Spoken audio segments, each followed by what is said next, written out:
recently looks at a 10 to 15% correction over the next couple of years. Is that in line with your thinking? I think a 10 to 15% correction is a healthy one.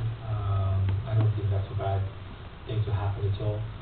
When I look deeper into the assumptions behind those reports, for example, one of the things is an assumption that every project that has been announced will be delivered on time.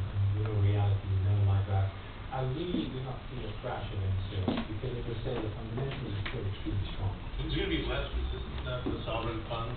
There's discussion, that it could be a useful resource to deploy at different stages for liquidity. If you look at what's happened in the last 15 months, I think about $60 billion have been invested by sovereign wealth funds in primarily financial institutions.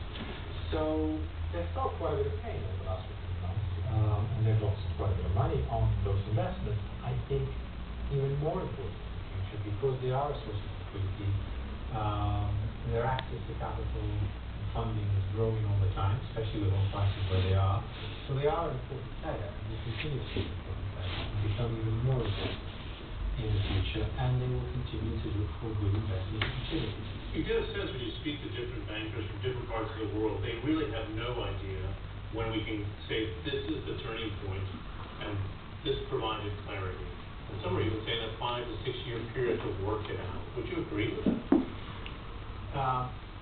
I'm a pessimist. Unfortunately, I talked about this a year ago. I think we're now seeing it even more. I don't think we're going to clean out this mess in a few months, probably not a year. It may take 2, 3, 4, 5 years. Really very difficult to give you a straight answer to that, because nobody knows.